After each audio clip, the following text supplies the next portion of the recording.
사탄 6 베리치. 말세에 등장한다는 최종 보스 적그리스도. 그동안 지긋지긋하게 나왔던 이야기들입니다. 결론부터 말하자면 헛소리입니다. 헛소리 하지마 임마. 그럼 요한계시록이 말하는 666은 뭘까요?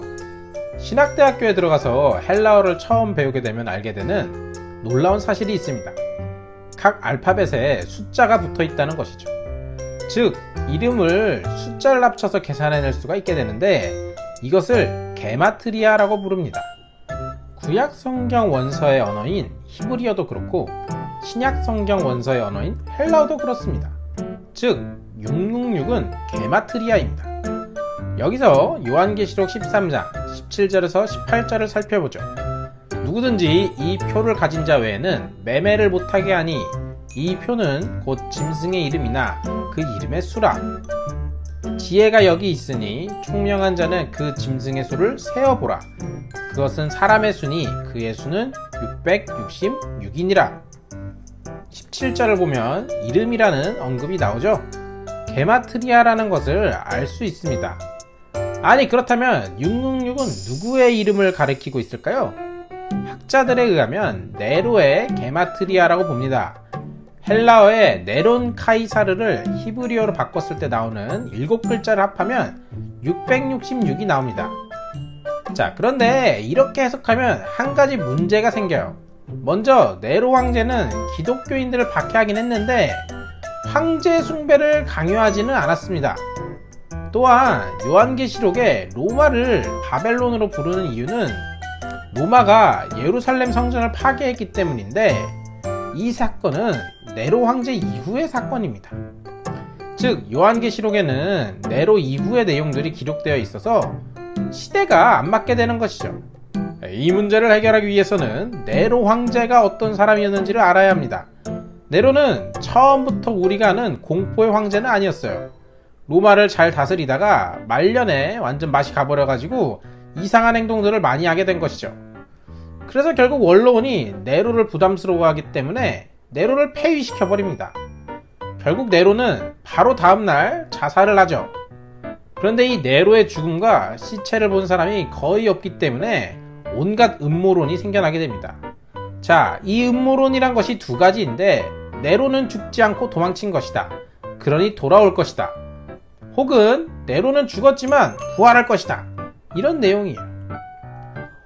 그런데 요한계시록이 요 음모론을 활용하여 기록합니다. 13장 3절을 보면 그의 머리 하나가 상하여 죽게 된 것 같더니 그 죽게 되었던 상처가 나음에. 17장 8절에도 나오네요. 전에 있었다가 지금은 없으나 장차 무적행으로부터 올라올 짐승. 즉, 요한계시록 당시에 황제가 죽은 네로의 환생이라는 식으로 표현하고 있는 것입니다.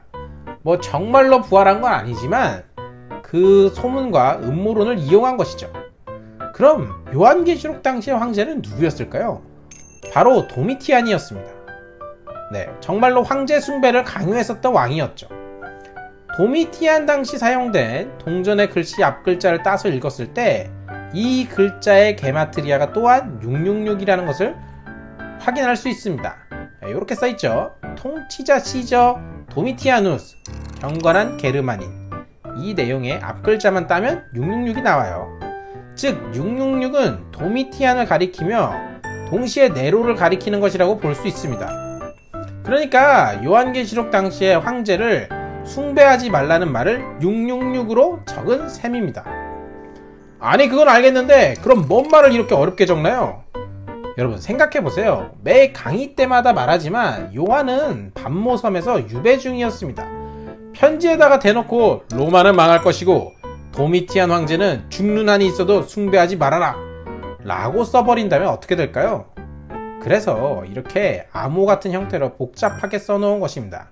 이제 아셨죠? 666이 무슨 오늘날의 사탄이니 베리칩이니 그런 걱정 하실 필요가 없습니다.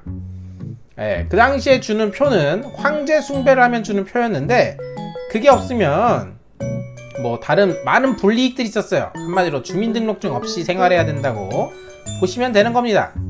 그런 표를 받지 말고서라도 저항해라, 황제 숭배하지 마라, 이런 내용인 거지 무슨 오늘날 뭐 베리칩, 생채칩 전혀 아닙니다. 다 헛소리예요. 헛소리 하지마 임마. 그런데 이렇게 말하는 사람들은 과학의 발전을 너무 무시했던 것 같습니다. 자, 지금부터 보여드릴 것이 있습니다. 오, 알아서 계산이 되네요. 근데 이거는 아마존고의 모습입니다. 베리칩하고의 차이점이 있다면 스마트폰만 있으면 돼요. 몸에 스마트폰 이식 안 하셔도 된다고요. 무슨 말인지 알겠죠? 네, 여러분 그러니까 오늘의 666 어떤 내용인지 잘 아셨죠? 네, 그러면은 이상한 말에 현혹되지 마시고 오늘은 여기까지입니다. 다음 시간에 만나요.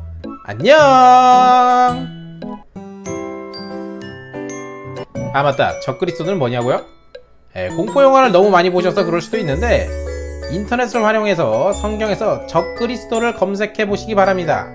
요한계시록에는 휴거와 마찬가지로 나오지도 않는 단어입니다. 그리고 당연하지만 공포영화와 달리 그런 존재가 있다고 해서 하나님과 대적할 수 있을 리가 없죠. 그러면 정말 오늘은 여기까지입니다. 다음 시간에 만나요. 안녕.